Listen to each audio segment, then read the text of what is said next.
शिखा परिवार की लाडली बिटिया या फिर यूं कहें कि परिवार की आन बान और जान जब घर में होती तो ऐसा लगता मानो घर में आसमान टूट पड़ा हो। घर में इधर उधर धमाचौकड़ी करना और खूब सारी बातें करना उसके पसंदीदा कामों में से एक था। शिखा के दादाजी शिखा को बहुत प्यार करते थे, लेकिन आजकल उन्हें शिखा की एक चिंता और खाए जा रही थी, और वो थी शिखा की शादी की चिंता। बस दादाजी अब हर परिवार में शिखा का ससुराल ढूंढते, लेकिन शिखा को शादी नाम से ही इतनी चिढ़ थी कि शादी का नाम सुनते ही वह गुस्सा होकर मुंह फुलाकर दूसरे कमरे में बैठ जाती। खैर, थोड़ी देर में उसका गुस्सा खुद ब खुद उतर जाता और वो वापस अपनी धमा चौकड़ी में व्यस्त हो जाती। काफ़ी खोजबीन के बाद भी शिखा के दादाजी को कोई ऐसा परिवार नज़र नहीं आया जहाँ वे अपनी लाडली बिटिया की शादी कर सके। इसलिए उन्होंने अपने बचपन के दोस्त से इस बारे में राय लेने का निश्चय किया। बस फिर क्या था, वे अपने दोस्त राय बहादुर से मिलने बरेली की ओर निकल पड़े। अगले दिन जब वह बरेली पहुँचे तो राय बहादुर ने स्टेशन पर ही उनके लिए गाड़ी भेज दी थी। 10 साल बाद अपने बचपन के दोस्त से मिलने के लिए वे भी बड़े उतावले थे। गाड़ी धीरे धीरे राय बहादुर के घर की ओर बढ़ी। बड़ा सा बंगलो के आगे बगीचा, गाड़ियाँ और नौकर चाकर देख दादाजी का मन खुशी से भर गया। इन 10 सालों में राय बहादुर ने कितनी तरक्की कर ली है।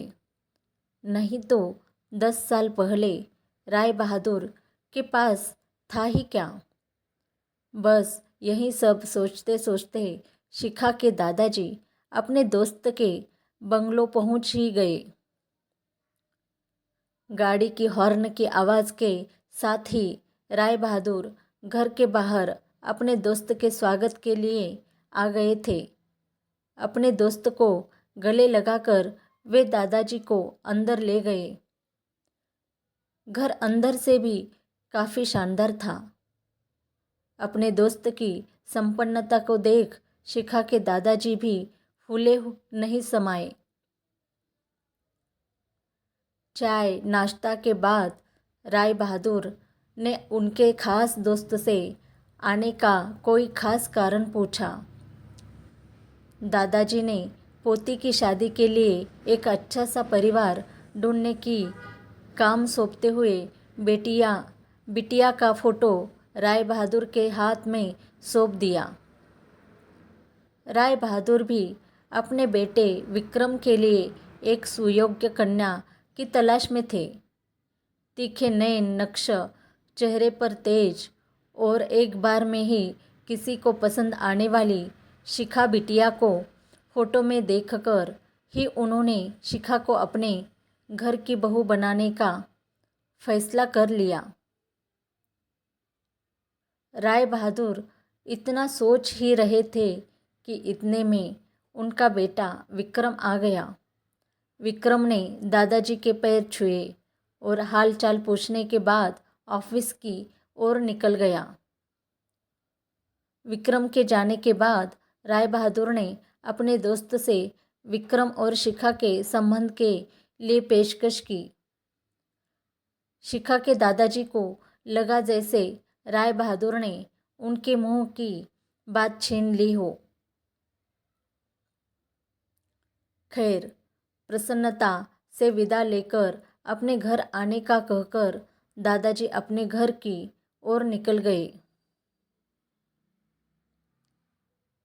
विक्रम को शिखा बहुत पसंद थी, लेकिन विक्रम की माँ विक्रम की शादी अपने से भी बड़े घर में करना चाहती थी।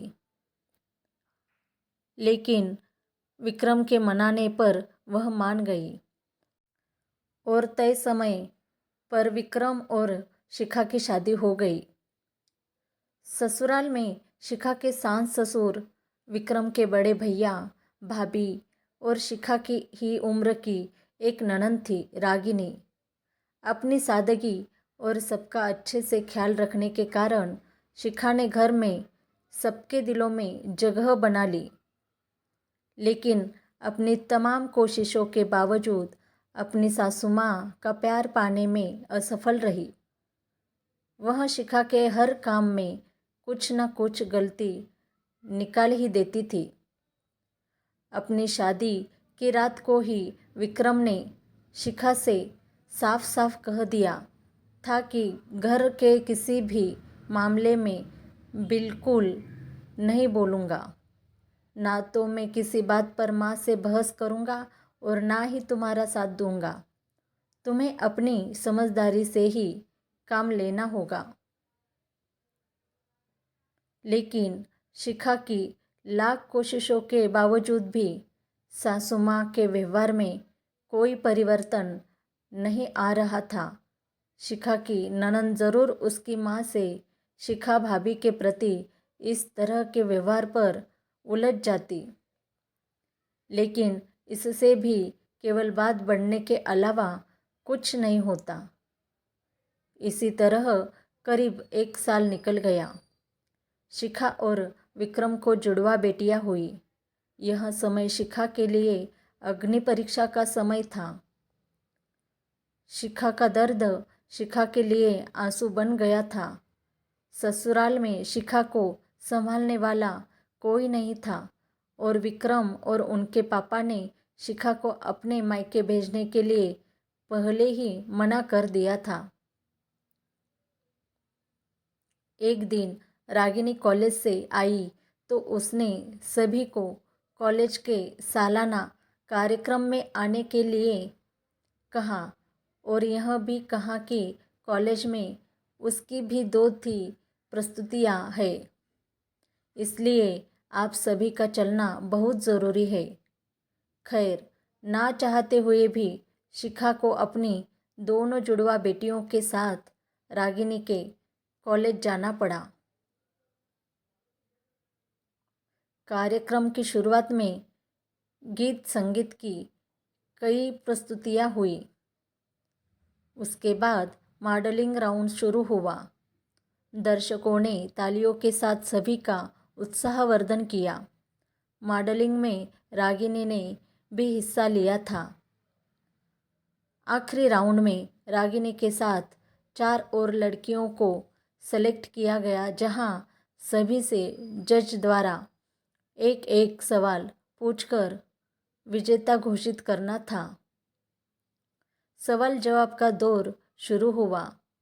इसी कड़ी में जज साहिबा ने रागिनी से सवाल पूछा, अगर घर में तुम्हारी माँ और भाभी में से किसी एक का साथ देना हो तो तुम किसका साथ दोगी? पूरे सदन में खामोशी छाई थी। सभी रागिनी के जवाब की प्रतीक्षा कर रहे थे। तभी रागिनी ने थोड़ा आगे बढ़कर कहा, अगर भाभी सही हो तो अपनी भाभी का।